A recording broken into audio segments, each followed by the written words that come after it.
যোৰহাটত শংকৰদেৱৰ তিৰুভাৱ তিথি উপলক্ষে ভাগৱত সহ শোভাযাত্ৰা।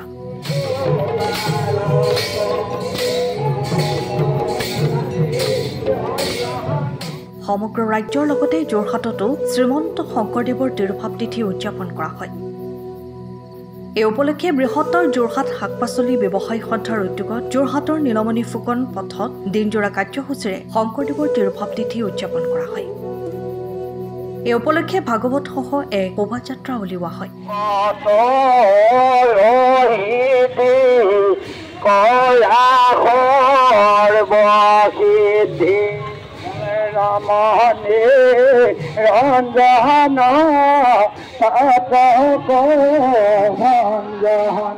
শোভাযাত্ৰাত বহু সংখ্যক লোকে অংশগ্ৰহণ কৰে।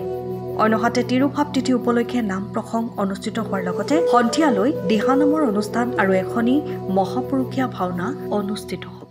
ব্যৱসায়ৰ কেন্দ্ৰস্থল ককা নীলমণি ফুকন পথৰ কাষত বৃহত্তৰ যোৰহাট শাক পাচলি ব্যৱসায়ী সন্থাৰ সৌজন্যত বিগত কেইবছৰ ধৰি এইবাৰো এদিনীয়া কাৰ্যসূচীৰে মহাপুৰুষ শ্ৰীমন্ত শংকৰদেৱৰ তিৰুভাৱ তিথিভাগ আমি উদযাপন কৰিছোঁ। ইতিমধ্যে আমাৰ তিৰুভাৱ তিথিভাগ এই বছৰ 13 বছৰ ভৰি দিলে। গুৰুজনাৰ পবিত্ৰ তিৰুভাৱ তিথিভাগৰ জৰিয়তে আমি বৰ্তমান আমাৰ সমাজত দেখা দিয়া যি মানৱীয় মূল্যবোধ অৱশেষ হৈ কৰিছে তাৰ প্ৰতি লক্ষ্য ৰাখি আমি সকলোৰে লগত মৰম চেনেহ আৰু মিলাপ্ৰীতি আৰু ভাতৃত্ববোধ এনাজৰিয়ে আমি আমাৰ নিজৰ জাতিটো যাতে আমি অধিক টনকিয়াল কৰি ৰাখিব পাৰোঁ তাৰ প্ৰচেষ্টা চলাইছোঁ।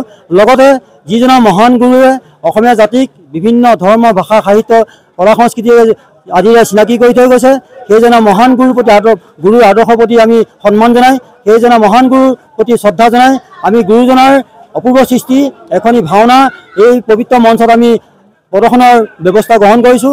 লগতে আমাৰ দিনজোৰা কাৰ্যসূচীত বৰগীত দিহানামকে আদি কৰি আমি কেইবাটাও আজি কাৰ্যসূচী আমি আজি এই তিৰুভাৱ মঞ্চত আমি প্ৰদৰ্শনৰ ব্যৱস্থা কৰিছোঁ। ধন্যবাদ। আমাৰ 4টা 30 বজাত গুৰু আসন প্ৰতিষ্ঠা হ'ল। তাৰপিছতে আমাৰ ধৰ্মধ্বজা তোলন ইতিমধ্যে হৈ গৈছে। তাৰপিছত আমাৰ মাজৰ পৰা চিৰদিনৰ বাবে যিসকল ব্যৱসায়ী আমাৰ মাজৰ পৰা আঁতৰি গৈছে তেখেতসকলৰ প্ৰতি শ্ৰদ্ধা জনাই আমি তেখেতসকলৰ প্ৰতি আমি শ্ৰদ্ধাঞ্জলি কাৰ্যসূচী হাতত লৈছিলোঁ প্ৰত্যেক বছৰতে। আৰু ইয়াৰ পিছতে এতিয়া আমাৰ নাম প্ৰসংগ হ'ব আৰু যোনটো কাৰ্যসূচী আমাৰ বৰ্তমান এইখিনি হৈ গৈছে।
ৰাম ভকত ৰহিতি কলা সৰ্বসিদ্ধি ৰমণে ৰঞ্জন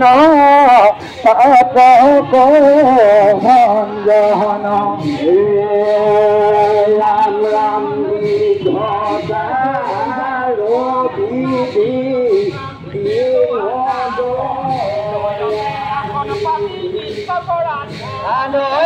মেলোৱা মন গায় নামৰ বিনে গতি নাই হৰি নামৰ প্ৰেমৰ নদী ধীৰে ধীৰে বৈ যায় আপুনি ঘৰখনত জাপানী চৌকাত দৰ্জা খিৰিকী গ্ৰিল গেট আদি লগাব বিচাৰে নেকি যিবোৰ দীৰ্ঘদিন অটুট থাকিব তেন্তে পলম নকৰিব আমাৰ বিপণীলৈ আহক যোৰহাটৰ একমাত্ৰ আমাৰ বিপণীত এনে উন্নত সামগ্ৰী উপলব্ধ এই মেচিনটোৱে বেণ্ড কৰা হয় দৰ্জা চৌকাত আৰু উইণ্ডো বনোৱা হয় বাকি আমাৰ গেনলাইজত হয় এইবিলাক আমাৰ ঠিকনা শ্ৰীৰাম এলুমিনিয়াম চেণ্টাৰ ডিচিবি তিনিআলি তৰাজান যোৰহাট 785006 যোগাযোগৰ নম্বৰ 8638967754 অথবা 9401552548 পাল্লা বনোৱা আছে গেলভেনাইজৰ হয় এইটো প্ৰেছ ষ্টিল বুলি কয় গেলভেনাইজৰ উইণ্ডো হয় ইয়াত ষ্টিলৰ এইবিলাক গ্ৰিল দিয়া আছে এক্সট্ৰাকে গ্ৰিল প্ৰয়োজন নাই গ্ৰিল চিস্টেম লাগি গৈছে আৰু ইফালে মস্কিটো নেটো দিব পাৰে